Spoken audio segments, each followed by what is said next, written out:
Dr. Victoria Holbrook, who one of the professors at the Ohio State University, where I graduated. I took courses from Victoria Holbrook, who is an expert on Ottoman poetry. Unfortunately, I couldn't from Gregory, but I know him very well. Today, he's going to talk about Cavafy, but I don't want to introduce you, but instead, I'd like my Professor Victoria Holbrook to make a very brief introduction to Gregory. And thank you very much and welcome. Hope you enjoy. Thank you. Please. Yes, I'm Victoria Holbrook, Professor Holbrook from Boğaziçi University. And Gregory, Professor Jusdanis and I were together at Ohio State University. We were hired in the same year, and we defended each other at faculty meetings for 18 years, and then I moved to Istanbul. And Gregory is a specialist in modern Greek, which was a new field when he was starting out. Modern Greek, you know, you have classics, but modern Greek was not, I'm sorry, that's me, isn't that ridiculous? Oh my God. Thumbs up on it. Great, that's good.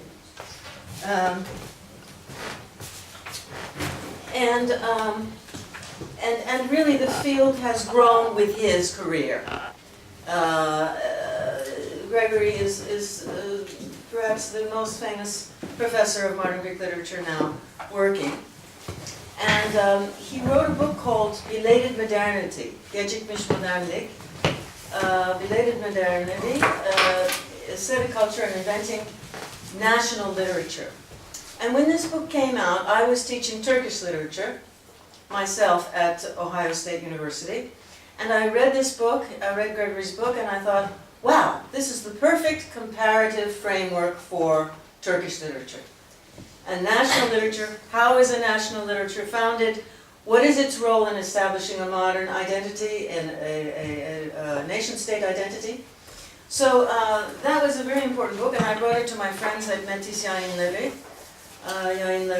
and they translated it and published it, and it became quite successful here in the 1990s. I'm sure many of you know it and read it. I think it influenced a lot of students who were working in humanities subjects, sociology or literature or many other subjects, history. And since then he's written 4 more books, and he's working on 2 more. He's working right now on a biography of the poet Cavafy, who was the subject of his doctoral dissertation and his first book as well.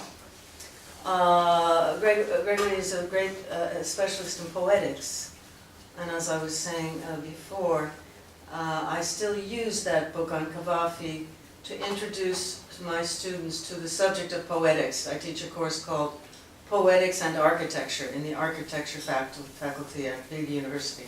And I use his book to introduce the concept of poetics. So he's writing this new book on Cavafy, and he's been here researching Cavafy's life. Cavafy lived in Yeniköy, and he's been up there going to the church and seeing his old house and finding his old house. So I'm very happy to introduce you to Professor Jusdanis. Thank you. Thank you to all of you for coming. I have to say, those of you that are working here, this is the most incredible campus. This really is, like, I've lectured in many places around the world, but the view from this campus is most incredible. Thank you, Victoria. Thank you also for organizing this lecture and kind of the assistant for organizing this. So, as Victoria said, I'm writing this biography on the poet. Can everybody hear me back there? Can you hear me? Okay. So I'm writing this biography of the poet Constantine Cavafy. So I want to first say something about him in case you don't know anything about him. And then I slightly wanted to change my lecture because I was so excited by what I discovered over the weekend here, by my trips here with a friend, that I want to include this in this lecture. So Cavafy was born in Alexandria in Egypt to Greek parents in 1863. He died in Alexandria on April 29th, the very same day of the day that he was born in Alexandria in 1933. However, as I will show, his poetry writing began here, and I will explain how, here in Istanbul, well, here on the Bosphorus in Yenikay.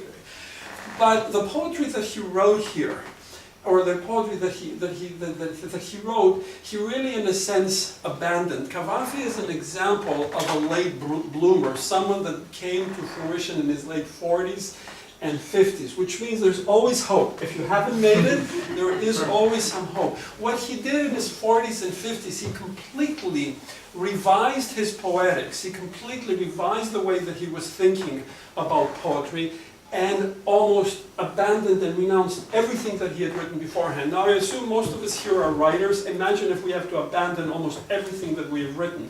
That's what he did. Had he not done this, I wouldn't be here, neither would you be here. So in writing this biography, what I'm interested in the concept of greatness. At what point does one person think of himself so great, or as capable of greatness, that is capable of changing the world, changing the way we look at the world? And as I was telling Assam and Victoria beforehand, my wife and I went on a literary trip in March. We went to go and see the house of William Faulkner. So I've been reading a lot of biographies, and I was reading many biographies of William Faulkner.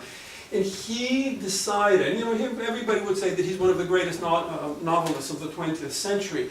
And he, after coming back from the First World War, decided that he was capable of this greatness, that he was going to write a literature that was going to be changing, that would change things. And I think Cavafy really belongs to that category of people. And I want to talk about sort of some of the insights that I've gained into him, that he recognized at some point in his life, in his 40s, that even though other people did not think so, even though some people thought that his poetry was mediocre, that he was capable of actually doing something, and despite what everybody else was saying, to actually, in a sense, do it.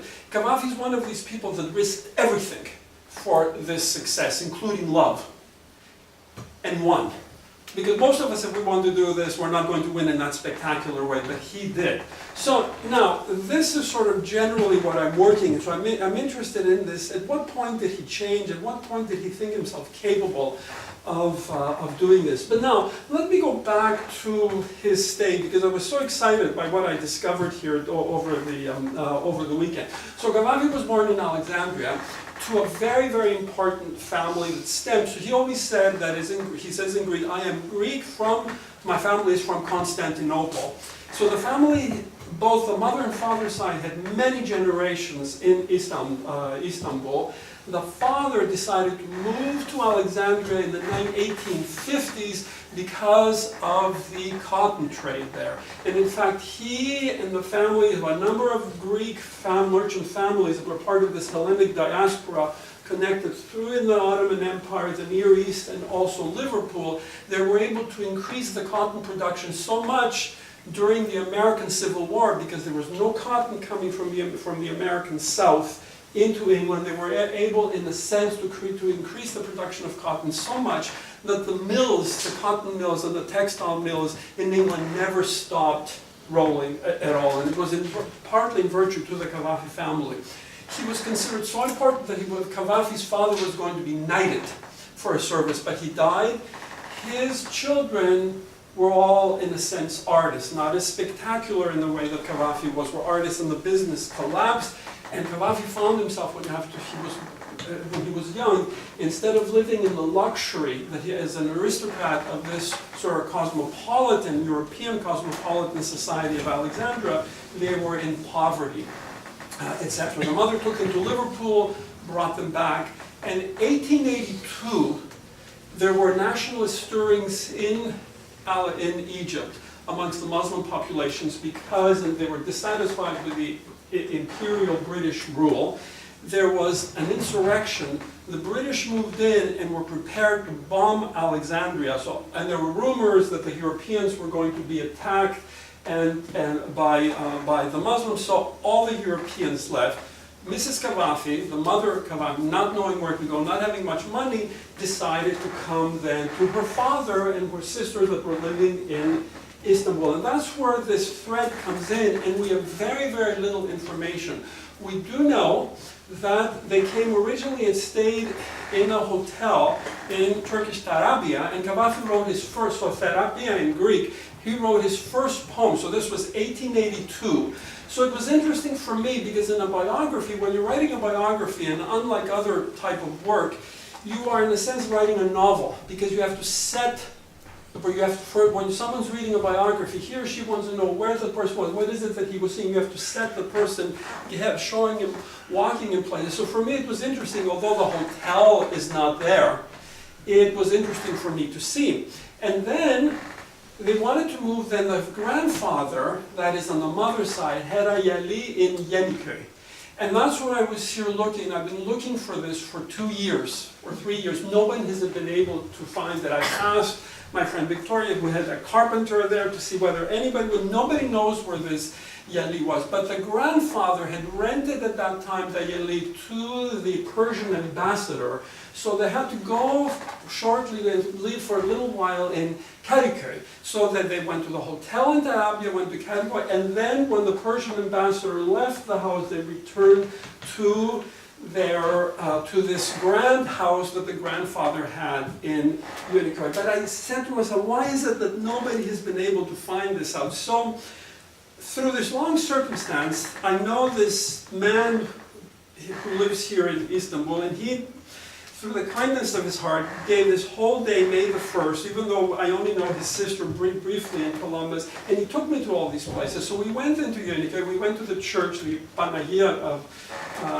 Yeniköy, and the first time we went, there was a woman there, she said, no, it's closed, come back. And I thought, well, I have to be insistent. I came back and I saw a man that was working there, and I said, I'm here from the United States, I'm Greek, I'm here from the United States, and he opened the church for me. And I said, do you know where this yali is? And he said, I don't know, but I think the president of the community, who is now in Krakow. I said, Krakow? What is he doing in Krakow? I need to speak to him now. So we phoned him via WhatsApp, and I had to go close to the internet service, because every time I disappeared, he couldn't hear me. I said, I'm looking for this yali. And he said, well, we don't know where it is, but there is one person who might know. And this is Mr. Elias, who was born in Yeniköy. He was in his 80s, but left Istanbul for Athens in 1966 after the sort of the tragic events of 1955. However, he always considered Yeniköy his home. So even though he's retired and his children live in Athens, he has now come back here to live here. So he happened to be in nearby, and I said, do you know? And he said, I do know where it is, but it's no longer there. So we went and he showed me where it was, where he said this was the Fotiadis' home, and he showed me it was now torn down for the extension of the roads, so sort of going through Yeniköy. This is, he said, was there until the 1950s. So I thought, wow, so even though it's an absence, I know that this is where that house was. Because I should say that this was so informative of the period for Cavafy. So he lived here between 1882 and 1885. It is said that he had his first sexual experiences here. If you don't know, Cavafy was homosexual. I don't use the word gay because it's anachronistic. It is said that he had his sexual experiences here, and he definitely began to write poetry here in the city. And the first poetry, because for him coming to Istanbul was really a discovery, because he felt that he had this tradition of this Byzantine tradition of the family that lived for centuries in the city. So the first poems had, believe it or not, Ottoman and Byzantine themes. He never published these poems, and he renounced these poems, but these were the poems that he had. So this period then was extremely formative for him. The family felt extremely poor. They didn't have that much money because the Fotiadis family was rich in land, but poor now in cash, poor. So they went back to Alexandria in 1885. So for me, what was crucial, I wanted to come here, even though this is my 6th time to Turkey, I really wanted to refamiliarize myself because I wanted to imagine him taking the ferry, and I was asking Victoria, how would he have traveled back and forth from Yeniköy, going to the main city of Istanbul, where he had aunts. He had met intellectuals here. Obviously, this was a very informative period of his life. So I wanted to share this with you here. Before I wanted, because I was so excited, I felt that I discovered the house, even though I don't know, even though the house is not standing, at least we know that I've established now where the house was. So now, to continue this thread of my argument, not that I'm making an argument here, of what happened to Cavafy. So he went back, and he, in that particular time, so he was in his 20s, he wanted to figure out what he was going to do with his life, and I have 3 children, they're in their 20s, so I'm certainly understand that. And he first thought he was going to be a journalist, he wanted to write criticism. At one point then, he decided that he would write poetry. And that's what he wanted to do. So he wrote poetry, he published some poetry here in some journals here in Istanbul, in journals all over Europe. And nobody thought anything of this. His brother John was the poet of the family. If you had lived in Alexandria in the 1880s and 1890s, you would have thought that if there was a poet, it was really John rather than Constantine. But gradually, this is where the question of genius comes in. Things happen. So when you're writing a biography, I feel you have to try to give insight. What happened to him? So what happened to Faulkner when he said, I'm going to change the fate of the novel, of the American novel and the world novel? So what is it that happened to Cavafy? So this is what people that are writing about Cavafy that are interested. So many people, for example, can account for the change. They say that he had the deaths in his family.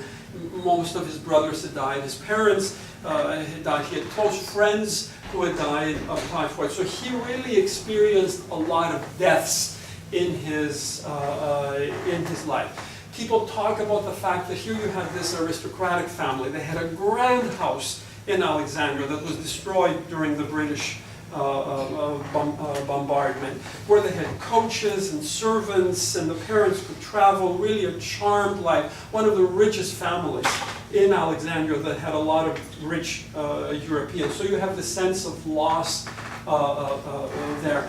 But what I have discovered, that what accounted for the change, is certainly these played a role. And of course I'm going to say this with some reservation. I mean, to what extent can we really get into anybody's mind? To what extent can I understand myself? So I say this, as I said, with some qualification, but I think what was happening in his life was that he began to experiment in writing poetry. He was reading then European poetry, and he began to experiment to write in a different way, and he began to see that this had some success. In 1901, he came to Athens for the first time and met some people there, some of the leading intellectuals, and he obviously got some really positive reinforcement from them on what he was doing. So there was a coincidence between what he was doing and what other people were saying that gradually gave him some confidence. At the same time, I think he came to terms with his own homosexuality. When coming to terms with it, I mean, I think he understood it. I don't think he ever tried to escape from it, but there were many notes that he would write sometimes at night in which he would indicate some sort of panic about himself. He said, I'm feeling lost, etc.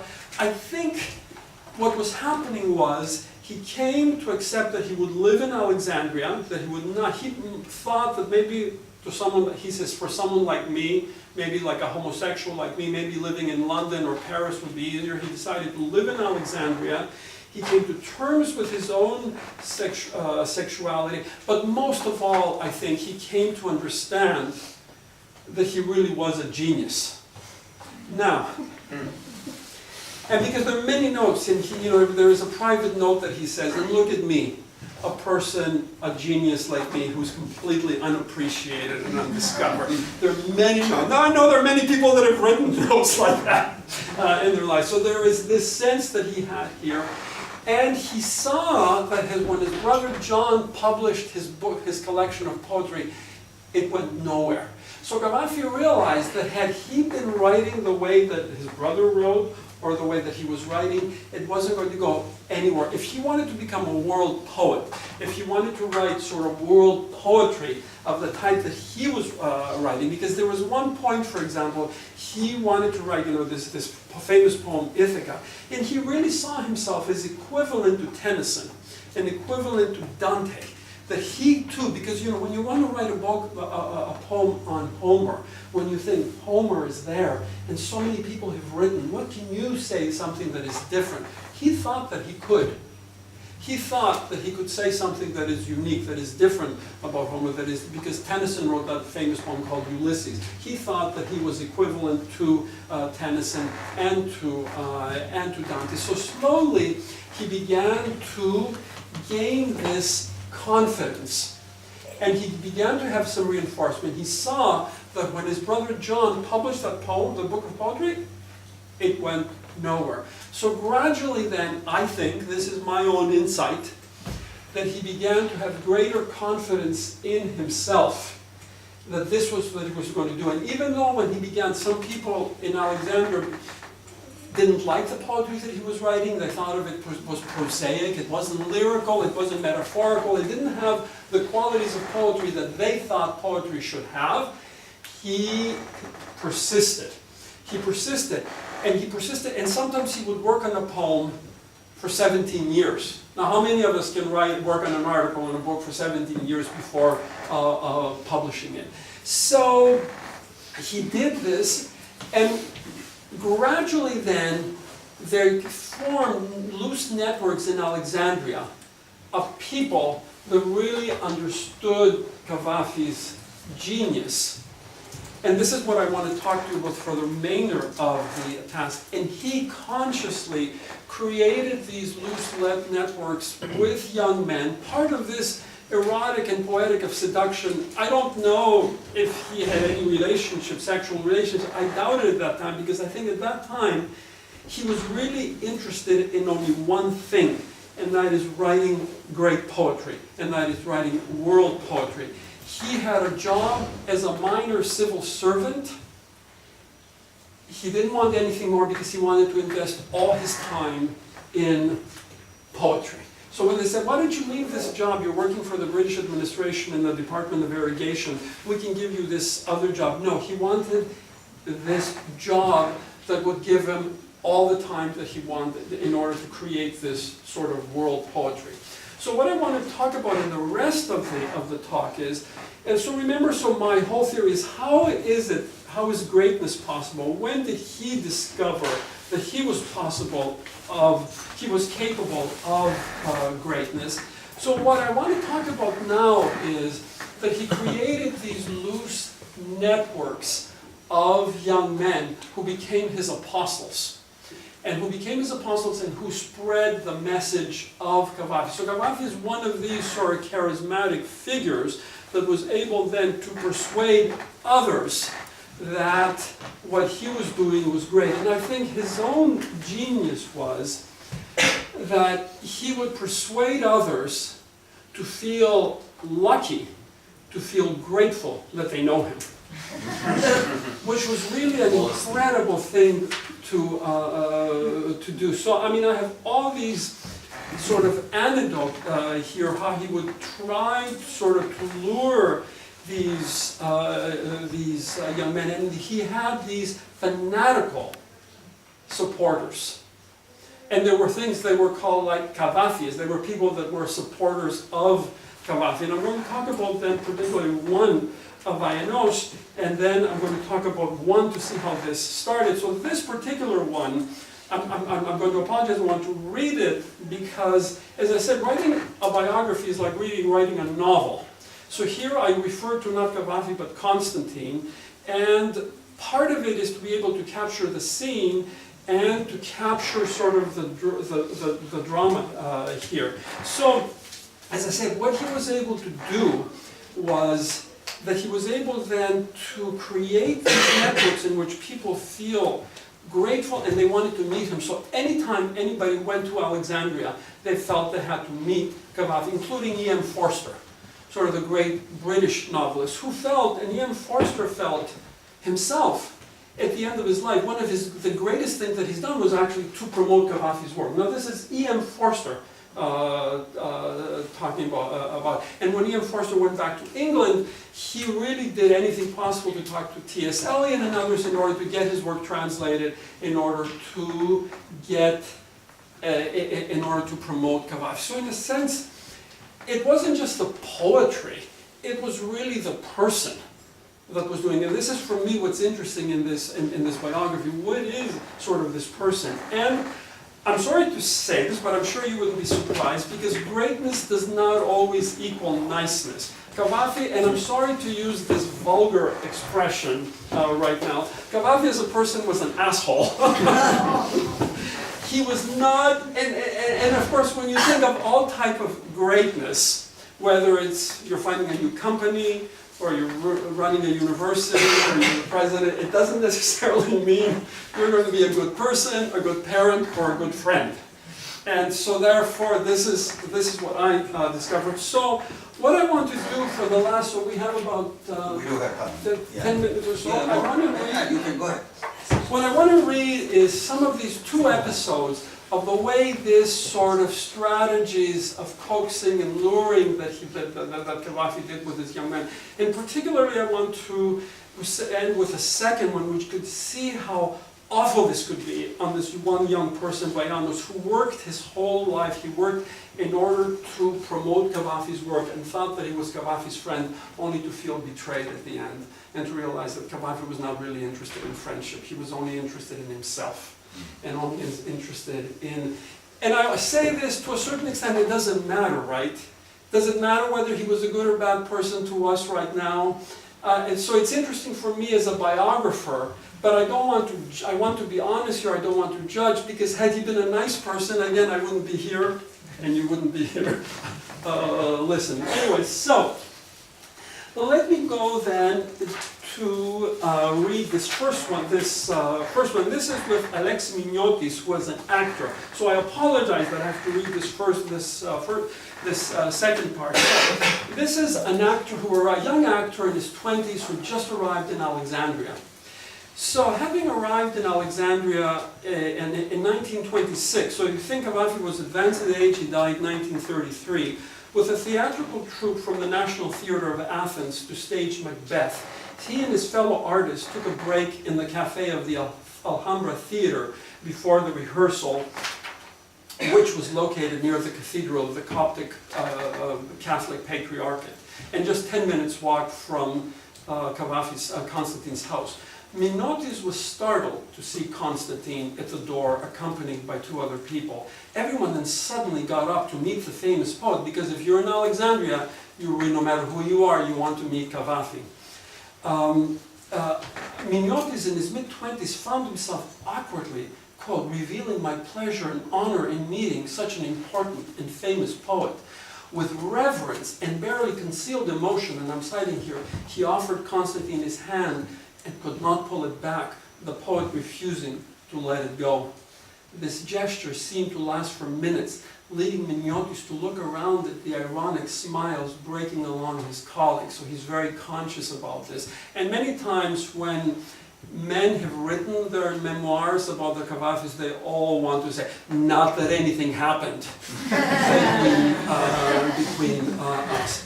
Then abruptly letting him go and ending the embarrassing episode, Constantine threw out the question, what is your opinion, Mr. Mignotis, of Malakassis or Palamas? These are famous poets, just like that. Trying to mumble, this is now this young man who's in his 20s and just feeling very awkward, and suddenly Constantine says, what is your opinion of these 2 Greek poets? And he just doesn't know how to react. He said, trying to mumble something that they were both distinguished poets, Constantine added, I would place Malakassis before ending his sentence. He changed topic. I'm told, Mignotis, he said, and now without the title Mr., that you love poetry. In that case, he suggested that he come up to Alexandria and so to his house so they can discuss some poetry. So he came back again, and then came back after the performance, and Constantine came to the performance and sought Mignotis and sought Mignotis, even if the latter only had a minor role. And he says, "You're brilliant, Mignotti. Tomorrow then, I'm expecting you in my house." So he immediately goes to him, "Is tomorrow you're coming to my house." He was going to be brought to Rue Lepsius, which is where he was lived, by a friend, but Constantine immediately told that other friend to leave so Mignotis and he can be by themselves in the apartment. Standing in the apartment, he rang the bell, and Constantine's servant came down to greet him and lead him up to the main sitting room of the apartment. Feeling uneasy in the flickering light of the room, Mignotis began to recite silently the first line of this poem called Candles. And so he recites this poem and is very nervous, so Cavafy asks him to sit down, and Cavafy always had the visitors sit down with candles. He refused to have electricity in his apartment, so they can be illuminated, and he would always be in the shadow, so he could, in a sense, the face could be illuminated. So to continue, like many of Constantine's encounters with young men, this was a novelistic sense of suggestion and insight as each person tried to read the mind of the other.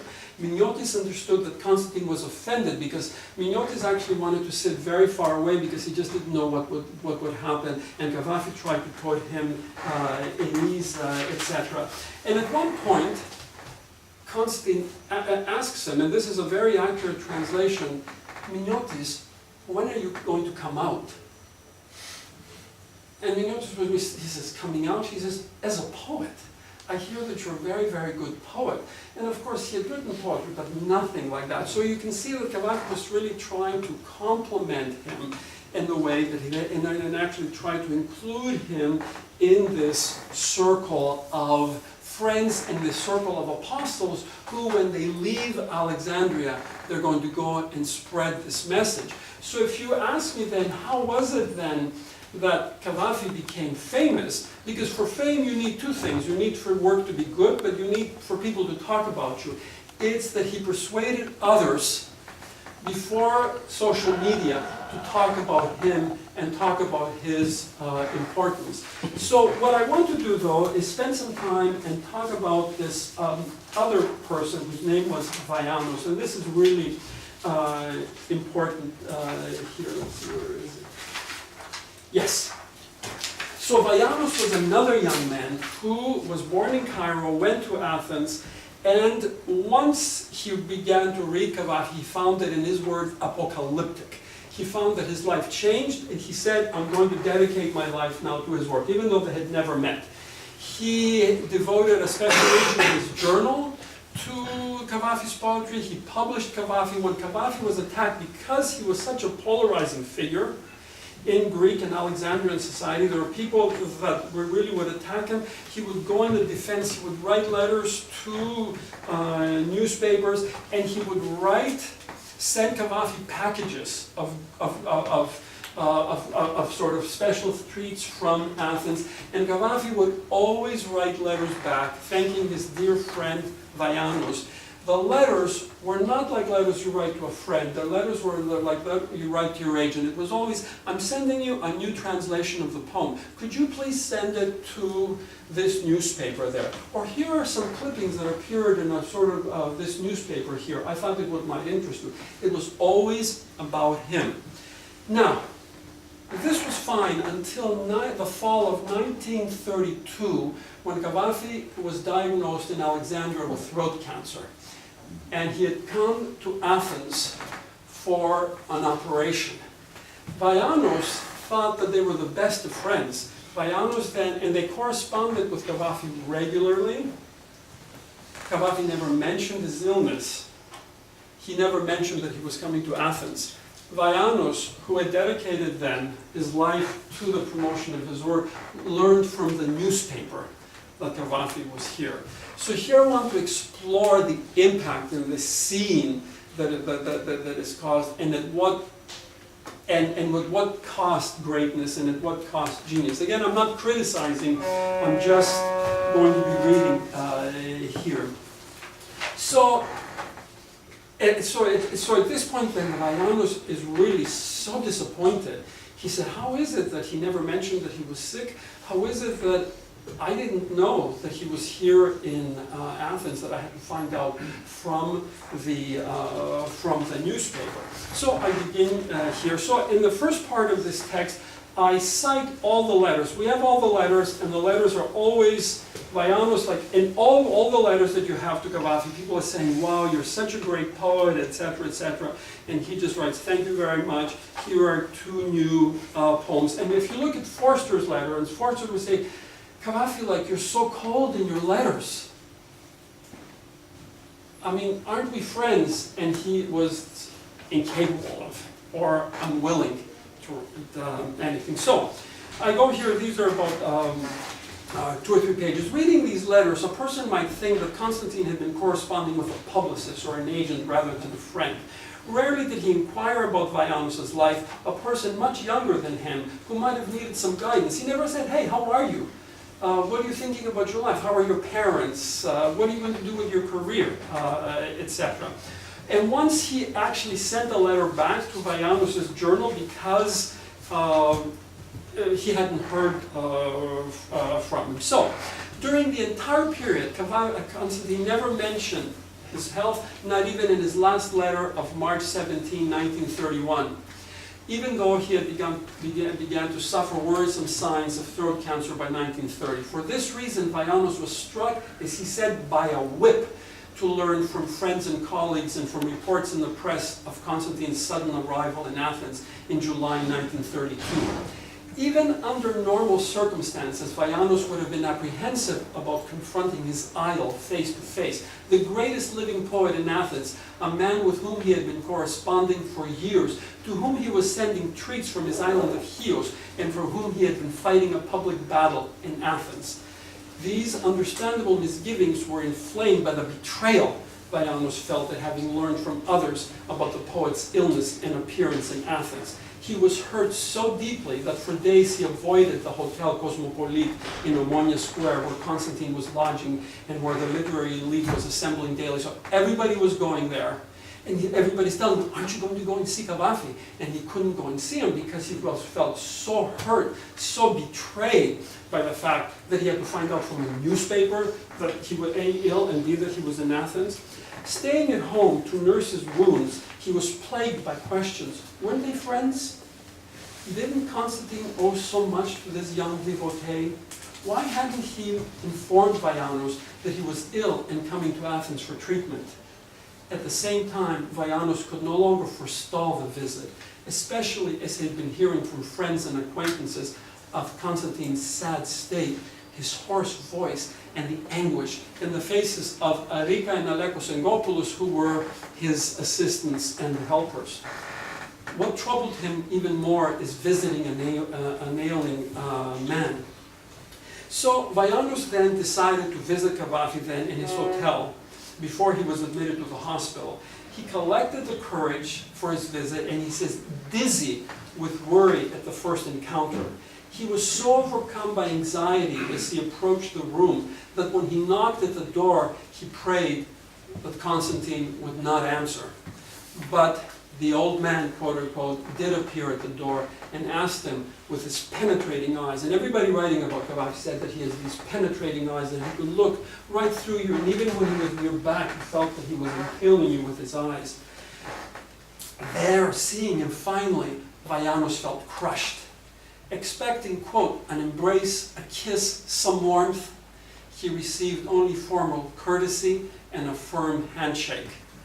As he reflected on this encounter later, he blamed himself, now get this, for not being, quote, an attractive adolescent, nor an athletic young man, but a student past his prime at 27. So he took this as a rejection. He said, maybe if I had been younger, maybe if I had been more athletic, maybe if I had been more attractive, hey, you're only 27, maybe he would not have rejected me. I mean, he felt so crushed that rather than to say, he's awful, he took that as his own fault at the rejection.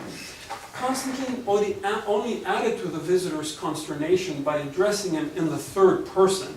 That is, my friend Marios Vaianos, whom I thought I would meet in Alexandria, he was so good to me, supporting my poetry all these years. How grateful I am to him, and how deeply into his arms. So he's speaking to him now in the third person, in front of him, there. Constantine was ill at ease himself, perhaps feeling awkward for not having informed his loyal friend of his trip. Or perhaps this is how he always was, and his illness prevented him from camouflaging his detachment. That is, that he was not really interested in people. That he was interested, in a sense, in achieving this greatness. He said that he was pleased to meet him, and not having been in Athens since 1905, and he spoke about their dear friend, etc. After some silence, as in answering a question, I would like to see all my good friends who supported me and who offered me their love in each way, he said to him. In the course of the visit, however, Constantine became more comfortable, pulling the chair closer to his guest, allowing their knees to touch, talking constantly, and his right hand patting Vaianos' back, later his shoulder and his thigh. And Vaianos noticed now, quote, finding himself in a dream that had become reality, listened and answered, his arms dangling without purpose down his side. A slight touch from his idol, some interest, was enough to allay all feelings of rejection, slight, and disappointment. That's all, in a sense, that he needed, and he felt much better. After that afternoon, Vaianos began to call on Constantine more frequently. But one day at the hospital, and this is sort of crucial to the drama of the scene, he witnessed the cold, uncaring side of the poet which he had ignored. As he was about to leave Constantine's room, he bumped into Constantine's surgeon, who remembered Vaianos from an earlier visit, and he asked why he'd never returned. So he, in the room, Constantine Cavafy ran into Cavafy's surgeon and the surgeon asked Vaianos, hey, why didn't you ever come to be operated on for your ear? Because if you don't come for your operation, you're going to lose your function. This happened right in the room. And Vaianos said he couldn't come for the surgery because he couldn't afford the operation. At that point, seeing himself as an object of the conversation and with novelistic attention, Vaianos directed his eyes forward to see the effect this revelation might have on Constantine. That is, how would Constantine react? So Constantine's on his bed. How would he react at that moment when he found out that this young man, 27, who worked so hard to promote his work, how would he react at the moment he finds out he could not afford an operation for his ear? So it's like a novel in which then we're trying to read the intentions of other people. And he also looked at Rikos and Melekis Cavafy's helpers. Constantine just turned around in his bed, his back facing the visitors as if not wishing to hear anymore. Enrica and Alekos stood motionless, staring at the poet's back, searching for some guidance from him. What are we supposed to do at this moment when we find out that this young man can't afford the operation? The other visitors in the room remained silent until Vaianos thought it was time to leave. Though he said nothing, Vaianos took the poet's indifference to his own medical condition very hard. On the way home, he tried to regain his composure, but could not escape feeling abandoned. Quote, and this is what he said, I was a person who had helped him in every way. He knew that I needed a small operation to save the hearing of one ear, and he was witness to an insistent conversation among specialists, but he did not show the slightest interest and did not say a single word, quote unquote, from his memoirs. To be fair, Constantine was convalescent at the time, having had a tracheotomy, and was understandably overwhelmed by his medical condition.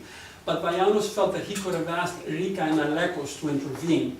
In the end, neither they nor he did anything, and Vaianos had come to terms with what he had always known, that Constantine was, quote, self-interested, individualist, selfish, and only thought of himself. Of course, each letter he had received from Constantine over the years was testament to Constantine's self-interest and self-absorption. The incident in the hospital only confirmed what Vajanos must have always felt without perhaps allowing himself to acknowledge that this is the type of person that he was. By the time of the hospital visit, however, Vajanos had identified his life with that of the poet, seeing as his prime mission the promulgation of Constantine's work. And this is sort of the interest between the fan and the star, the interest between the critic and the star. And what I'm trying to say here is that even though Vajanos may have been disappointed and crushed self-interestedly, he had identified himself so much with his own life, with Cavafy's life, that he couldn't abandon him because it would have been abandoning his own self-interest. So abandoning Cavafy would have meant jettisoning his own life's person. Obviously, there was self-interest there, for as Cavafy's stock rose, so did his own. So it's not just that he was interested in promoting his work, he was interested in also promoting himself. Because the more famous Cavafy became, the more famous Vajanos. And if we know Vajanos, it's because he wrote something about Cavafy, and same with me here as well. So there is, in a sense, this symbiotic relationship between the fan and the star, in which the fan abandons sort of self-control and abandons his or her ego into the star in order to get some of the stars and be illuminated by some of the stars' light. So finishing off, although he felt feeling exploited and unappreciated, Vajanos never severed his ties with Constantine. He came to terms with Cavafy's selfishness, but saying this was part of his many-sided, complex personality. For the enthralled, devoted, and forgiving Vajanos, simply knowing Constantine was enough. So what I wanted to do then was, with this example, is give you an insight into his character. So I said I began the talk with this question about greatness. At what point does a person know he is capable of greatness? At what point does he think he can change things and the world and our perceptions? And then what I wanted to show was the way that he managed to accomplish this, which is by persuading others of his own genius and persuading them to carry on this mission to become apostles. So the thing about Cavafy is he never published one collection of work. He never published one book of his poetry during his entire life. The way that he did it was this ingenious, is by giving the poetry, so whenever you see it, he would give you the poem and then trying to charm you, seduce you, lure you, whatever it is, to become a follower of his work. I think I'll stop there and then we can have time for questions. Thank you so much.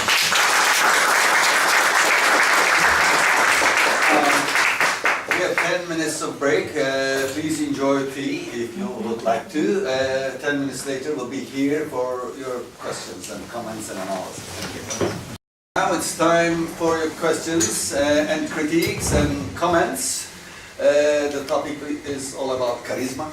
And please, yes. Yes. Well, first of all, I'd like to thank you very much for this lively talk, Dr. Jusdanis. I know you from your work, Related Modernity, which I sometimes still refer to in my classes.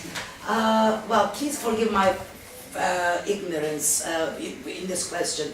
Now, we know Cavafy, we know that he's famous. But is he, do you think, also in the Western canon? Is he accepted? I don't know. Yes, is I would say, if you ask people who are the top European poets of the 20th century, I would say that Cavafy would be in the top 5 or 6. And as I was telling Western you, of the Western canon, that's why I said the European canon, there are 15 translations of Cavafy in English alone. I don't know of any other poet, and please, and I would like to find out, I don't know if any other poet, a modern poet, like even Baudelaire, has 15 translations. So there is tremendous interest in his work, and we could talk about it, and I've thought about why is it this person from Alexandria, you know, whose family stems from Istanbul, how is it that he managed to do? So I would say that he's definitely, he's part of the pantheon of world poetry. And if we look at his life, we can say, yeah, he risked everything, he gave up on love and intimacy, but he won spectacularly. If that is important. So yes, I would say that he is. Okay. Just related to this, not directly on Cavafy, but can I ask your views on the Western canon, or was it? Did your views change during these? How many years passed after your work? 20? No. What do you mean at my? Yeah, I mean your views on modern. I mean on the canon, the Western canon, and.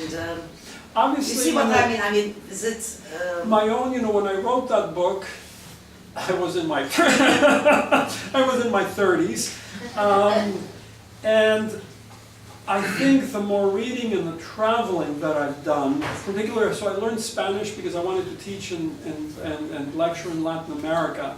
That has certainly broadened my interest. And broadened my views.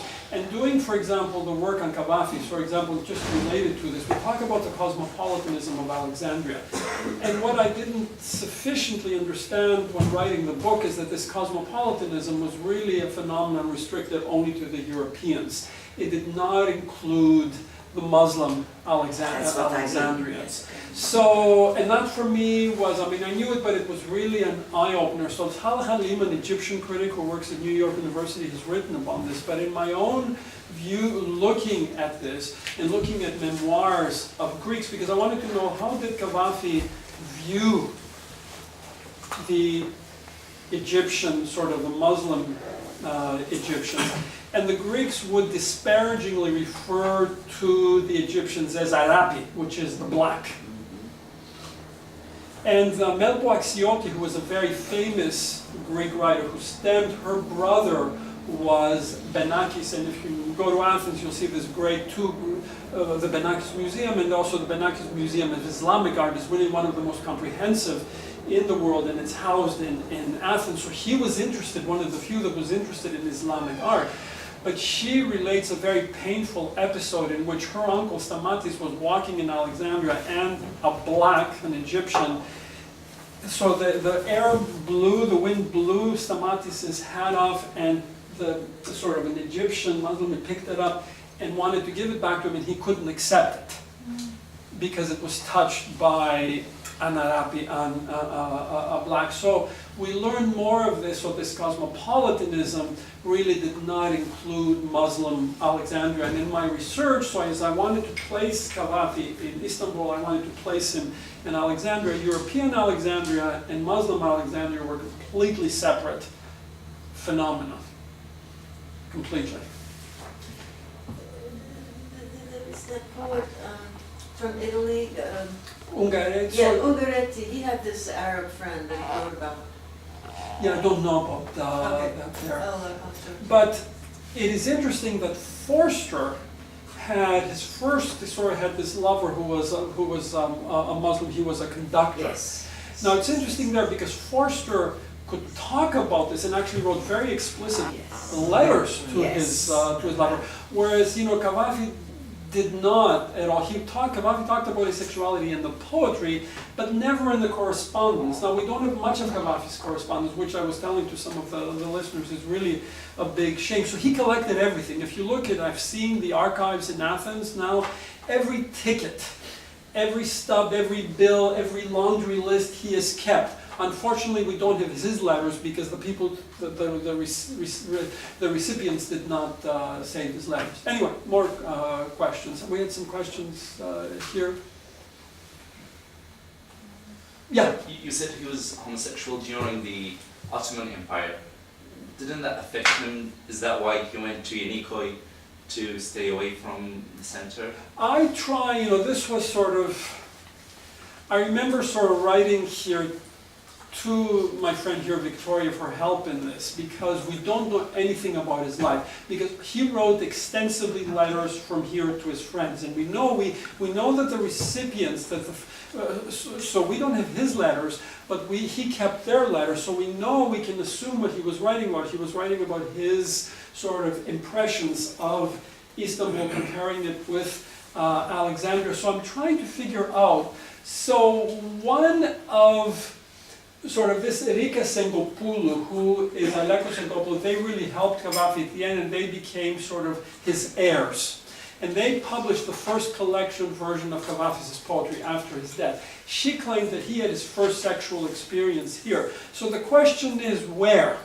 So the question is, do we have any history, any studies of sort of homosexual experience here in Istanbul in the 1880s? And after Victoria, then I talked to somebody and corresponded with someone there's no information that I could find out. So this is what would really help is like what was going on in Alexandria in Istanbul in 1880s at that particular time. We know that he left the aunt's house, so he really wanted to come to Istanbul and leave Yeniköy and come here into the city, but we have no information. We know he met people, he met intellectuals. This is where almost the biography becomes like a novel, in this case, in which then I have to sort of try to conjecture as to what could have happened. So we have no information because surprisingly there are no studies that have been done, not that I could find. And if anybody knows any, I would really appreciate knowing it at all. Yeah. Hi. So this is a bit of a divided question. So first of all, I read Cavafy just this year. Okay. So what was your first impression or your aesthetic experience when you first read him, and what did you think about him when you first discovered him? That's a very good question, because I remember I was an undergraduate, so I should say that I was born in Greece, but my family was poor and we immigrated to Canada, so I wasn't brought up in a reading culture. I mean, my mother read the Bible, so I didn't grow up reading poetry.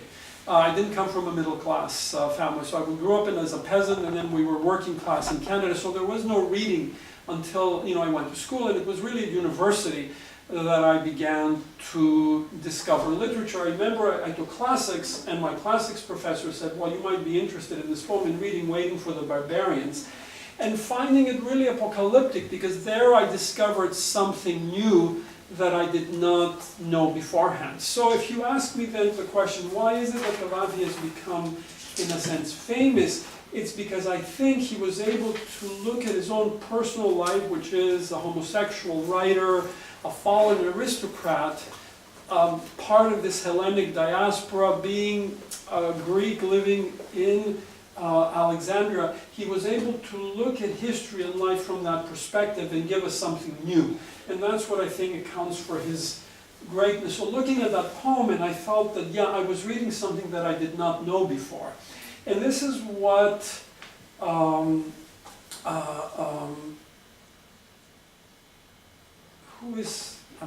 my mind's going blank. He wrote the preface to Ray Dalvin's translation. Matthew, do you remember? Auden. Auden said that Cavafy really creates this new universe. And I think if you look at Freud, he gave us a new way of looking at sexuality, new words. And I think some people are capable of that greatness. And I think he created this, he fused ancient and modern Alexandria in a way that had never been done before. So when I look at other poets like Safaris, like Greek poets, they're not as original as he was, in the way that, say, William Faulkner created this society, this county in Oxford, Mississippi, that was just so different that just didn't exist before. And so that's, I think, what I felt as a 21-year-old, that I was reading something new. And the last part of the question is, what do you think, in your experience? I mean, we can't know what would he think, but what do you think Cavafy would give advice or leading to all the young people?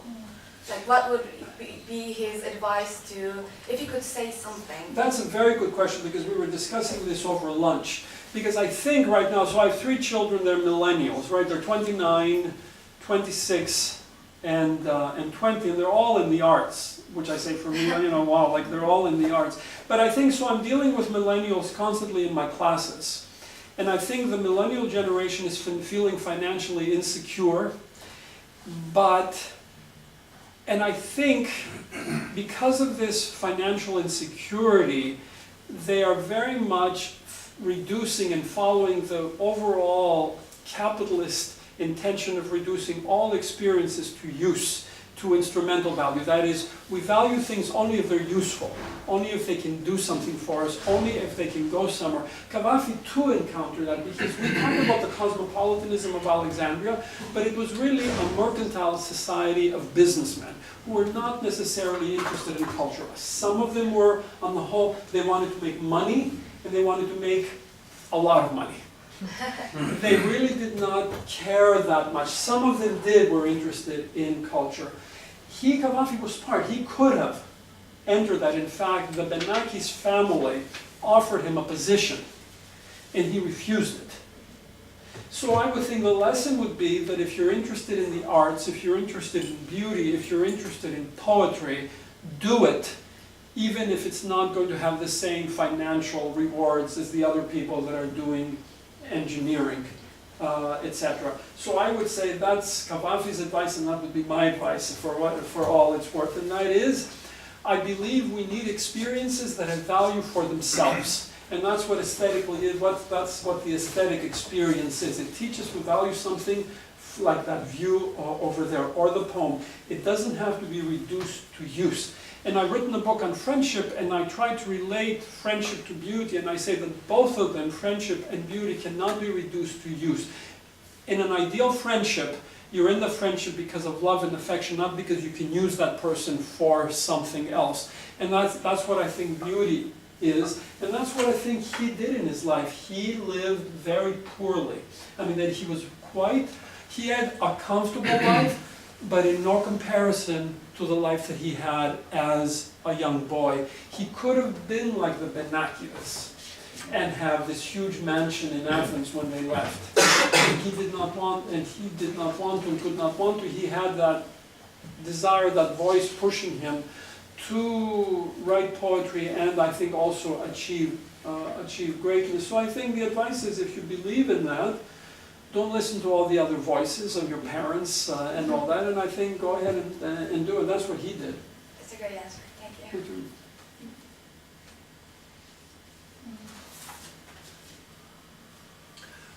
Yeah. Can I ask you some empirical questions Sure. about him, just for curiosity? Sure.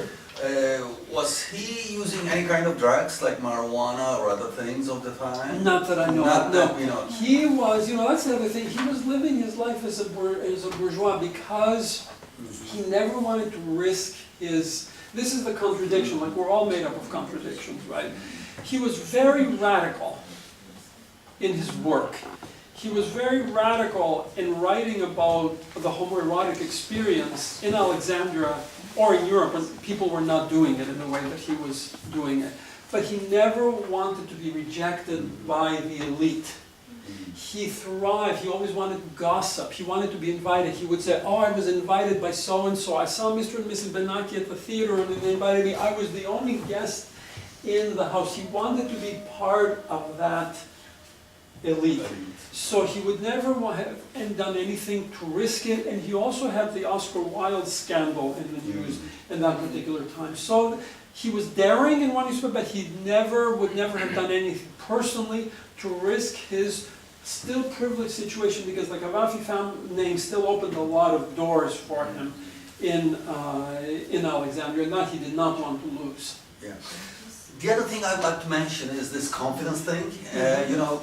I'm just speculating in my mind when, under normal circumstances, the boosting of a confidence comes by, is that when you observe some people who are, considered very famous, very able whatsoever, and when you take a look at them, that guy, for example, this is nothing, I can do better. Exactly. So basically, because this, all kinds of power and superiority are always relational and relative. So I was just going to ask you that, what could be that guy, that person, whom he thought, well, you're nothing, I can do better. Absolutely. I think I can answer that in two ways. First of all, remember when I mentioned, so one of his famous poems is Ithaca.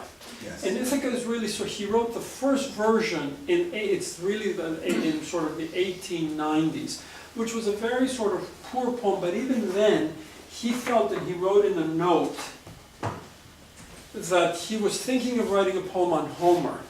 And he said, but only a great person who can really write about Homer right now. And he said, well, Tennyson has written Ulysses. And Dante was the first modern poet to rethink of this Odyssean theme. And he said, really, only a great person can do that. I can do it. So he felt that in his words. But it wasn't there. The real Ithaca, that people know, really was not published until 1911, which was, and he marked 1911 as the changing point in his life, like it was beforehand and after. So in terms of his predecessors, in terms of the current poets in Greece, the great poet at that particular time was called Palamas. And he was considered the national poet in the way that Cavafy was. So he was the one that was celebrated by everyone as the leading Greek poet.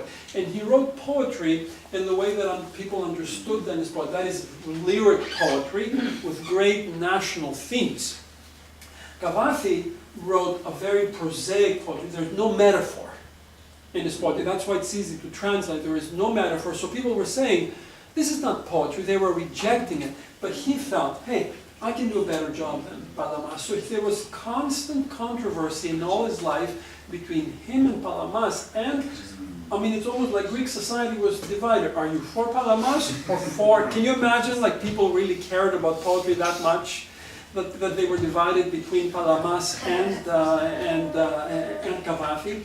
So he felt that he certainly was the best in Alexandria, but he felt, as many people do, hey, that person got that position, that person got that fellowship, I'm better than that person. That's a natural, as you said, that's a natural thing to feel.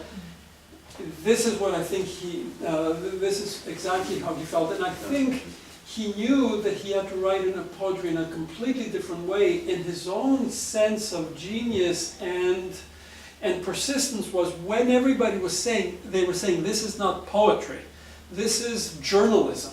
In fact, somebody took a piece of a newspaper article and said, well, it's easy to make a Cavafy poem out of this and put it down into prose just to criticize the type of poetry that it was. But he insisted that this is the way that it should be. Yeah. Yeah, adding to this, usually the self-doubt and self-awareness and kind of introspection are the driving forces of creativity. But did he have none of them? He did, yes, he did, because I think that's it. Always, I think, and you can see with our President Trump, because you can say sort of incredible sort of hubris with self-doubt and constantly saying, asking people, how did I do, etc. So the two go together.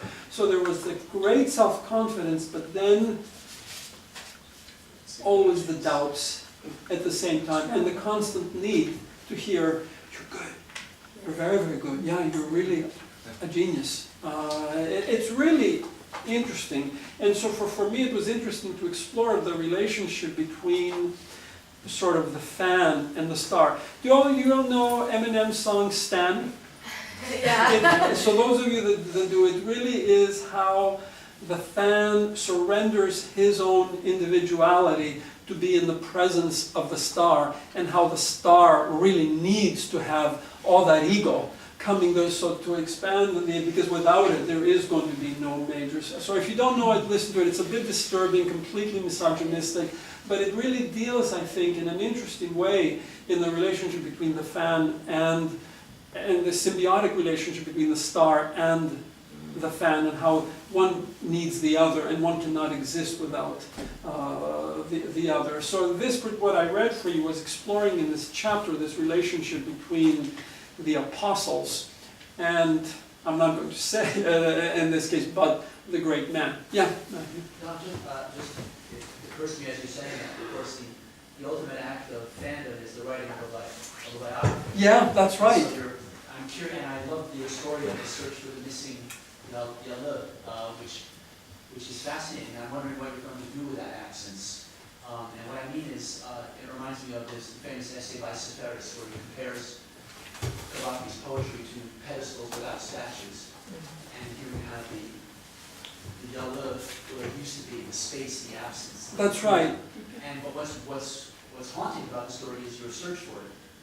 So it puts you in a position of a kind of protagonist. I'm just wondering, to what extent, as you're writing this biography, will your search for the trace of the past be part of In this particular case, you're right, because actually I was thinking, because I have a blog, I actually was thinking exactly of writing about a blog about this search, because it occurred to me that this was just such an important thing for me to do, and there were some young men here from the left here that live here, and I said to them, this was just so important, or even though it led to an inconclusive, at least I know that it was there, and I know where it was, and even though the building was no longer there. But that, Matthew, also has to do, why has there been no biography? So the only biography that we have in English was written in 1974 by Robert Little. So this is a poet that has 15 translations of his work in English alone, no other biography. I don't understand why.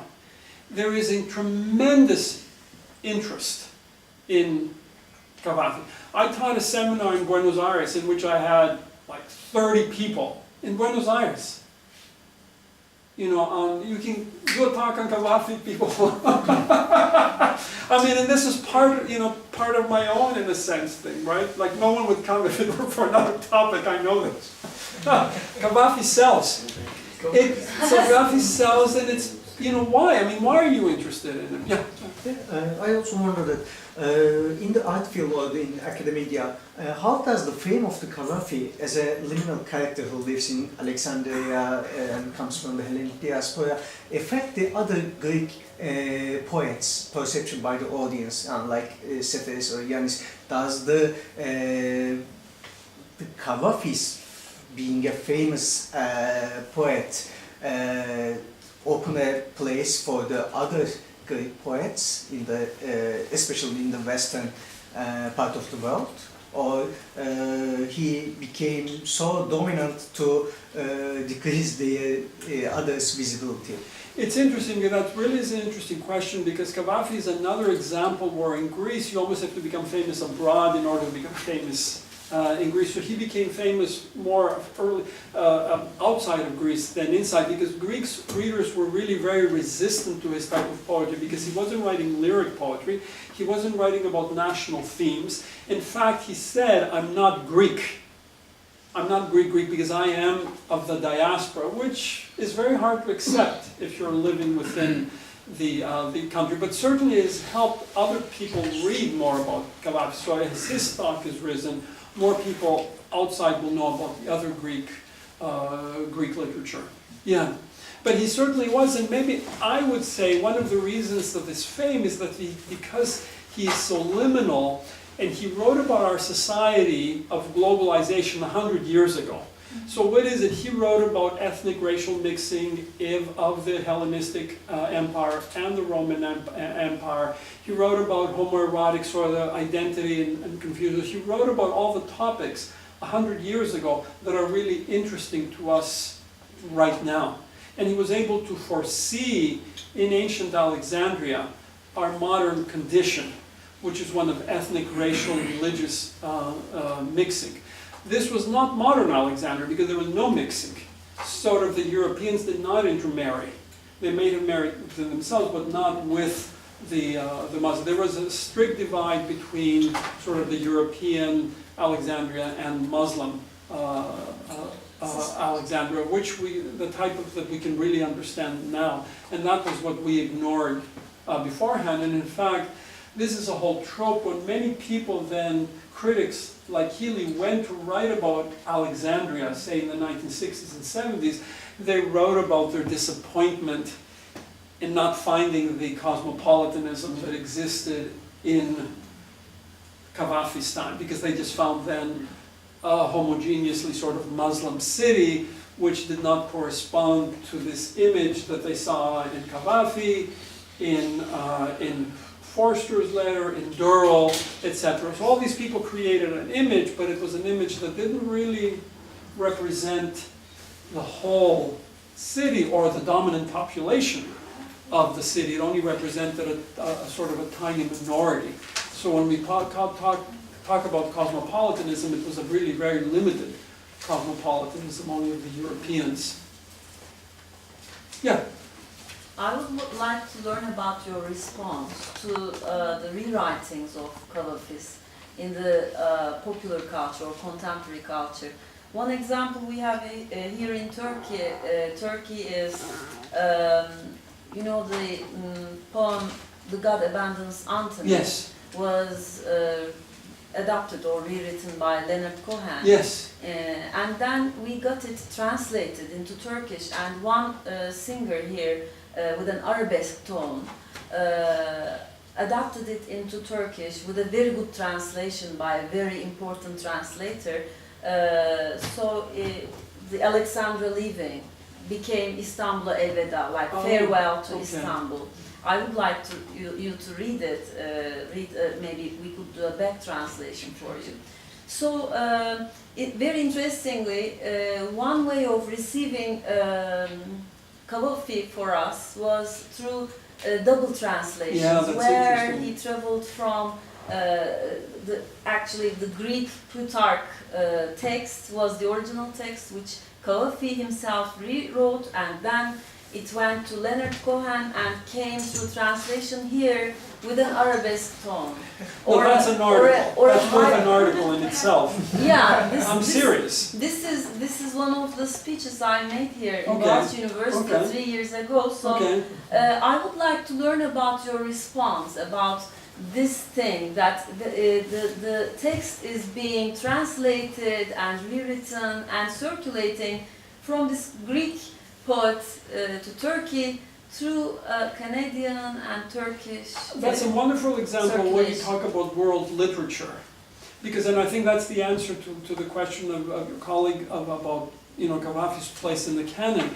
And here you have Cavafy again, his genius. So he took this text from the ancient historian Plutarch, in which he imagines Antony is about to die, and he feels that his protector god Dionysus is leaving. Cavafy takes this, and instead of Dionysus, it's really Alexandria, the city, because Alexandria becomes a metaphor of life. And Alexandria, the city. Then Leonard Cohen takes this, and that doesn't become Alexandria, but Alexandra, the woman, which is really so it goes then through this Canadian Jewish connection. Leonard Cohen lived for a long time in one of my favorite islands, which is Either or Hydra in Greece. So we have this Turkish reader here then, who takes this, and it becomes what is Istanbul, what is the translation? Farewell to Istanbul. Farewell to Istanbul, yeah. But this translator is also the translator of Cavafy in a written, printed manner. Yeah. The book's translator is the same person as, so they have just two translations, two versions of this text, one in music form and one in more like a literal translation, word-to-word translation. So you feel my okay reaction, yeah, I'm perfectly fine. And my question is, what would Cavafy have thought of it? Because here you have this bookish man. Because one thing that people said was that he made history come alive. There was one student who knew him in Alexandria, and then he went to the Sorbonne to study Byzantine history, and he said none of his professors in the Sorbonne could make history come alive like he did, because he knew all the sources, etc., and would talk about it in such a way. I would like to know what he would think of this here, because I don't think he could have ever imagined that he would have this success. Because if we had asked him, and this is like, if we had asked him, have coffee or beer with Cavafy, and said, do you think people will be reading you and like that? And he'd probably imagine yes, but I don't think he could have imagined the scene that you described. I'm perfectly okay with it. isn't this hybrid mixture of the arabesque and the modern, contemporary, all I think that's mixture, fascinating. That's truly cosmopolitan. Yeah. Would you call it so? Yeah, I think so. I think it's fascinating, and it's a perfect example of world literature, which is this sort of mixing here. So we go from Plutarch to sort of this modern, how would we call this? You said arabesque? Yeah, with arabesque tones. Arabesque, Yes, these tone. are That's- arabesque singers, so we could call it a hybrid Yeah, it's really interesting. form. Yeah. After all what have you said and done, thank you so much for your efforts. And actually, you said, or it is obvious that Constantine Peter Cavafy is genius. So, in what way do you think he's genius? Your own. The what way? Okay. So let me say that I think that he is a genius in the way that he was able to foresee and to create this world of ethnic and racial mixing, and he was able to see in ancient Alexandria a metaphor for the modern existence. So therefore, that he would see that what we are is not. That's why he couldn't live in Greece. He had a choice to go back to Greece. He found Greece too constraining with its own national identity. He did not want the national identity.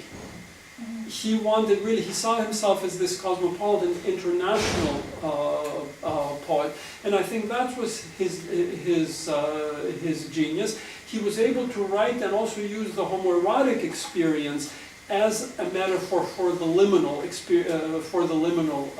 experience. So I would say that he was able to foresee our own condition, and he was able to do it while all the other voices around him were telling him to stop, that he was not doing the right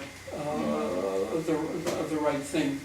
And more, does he have any Arabic poems? Because I'm an Arabic, I am interested. There is, so Hala Khalim, who's written the book, she's an Egyptian critic and a friend of mine. She has looked, because Cavafy was interested he was in Arabic poetry, and he wrote about some Arabic literature. So at the end of his life, there is that. It wasn't as simple. It wasn't as simple. He was really not one of his class. He might not have had, for example, people say that Cavafy never went to a house of an Egyptian. Okay, so now we can all criticize him for that, but then I can look, I don't know about things here, but I can go and ask how many of my colleagues in the United States have been to a house of an African American. So we can criticize him for not going into the houses of Egyptians, but I can tell you that most of the people that I know in the United States have never been to and they're not racist, have never been into a house of an African American. So it wasn't as easy. I don't want to portray him as a racist, because he actually shows that he was very much critical of British imperialism, and there is evidence of that. And he wrote a poem in which a young Muslim was executed, was hung by the British, and he wrote a very, so it's not as easy. So it's not, he was not a spokesperson for his class. He was not an automatic spokesperson. He couldn't tell that I'm an Egyptian. Because he is afraid of Muslims people? Maybe. I don't know if he was afraid. He was just part of, I mean, in the same way, that's why I want to use the example of, say, someone living in the United States right now, which is extremely racially. So you can be liberal, but you don't have any African Americans as friends. It's not because you're racist, it's because there's no structure, there's no capability for that to happen. Everybody is separate. So it was just part of life, but people went in their own separate ways. He was not like the uncle I described of that other person. He was too complicated for that. Thank you. Yeah.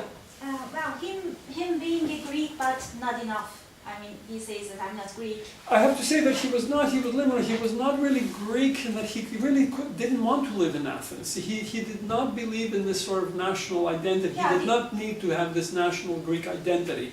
He wanted to be in Alexandria. Sorry to interrupt. He had a choice to leave, and he said he wanted to be in Alexandria because in Alexandria he was free to think in a way that he was not able to do in any other city. Anyway, sorry. And this national identity could also become your linguistic identity. So Yes. I would ask, did he ever think about, or would he, you think, write in a different language, which he would say maybe English or French. That would be hard to do. Do you But know? do it you would think be- if he had the, if he could, would he? I don't know, because he was so part of the Greek language, and we have to say that when you're writing poetry particularly, you really have to know the language so much because you're violating the rules of that language. It would be very difficult to do it in another language and to do it well and to write the great poetry that he wanted to write, because you are part of the language in which you were speaking. It would have been very hard for him to do, I think. So in that case, like his poetry belongs to world poetry in a way? In a Well, I mean, that's an particular way, interesting question. To what extent then any poet, because everybody's writing in their own language, in their own national language. Some people are able to transcend that and speak to other people who are not in their language. Other poets can never do it. I know.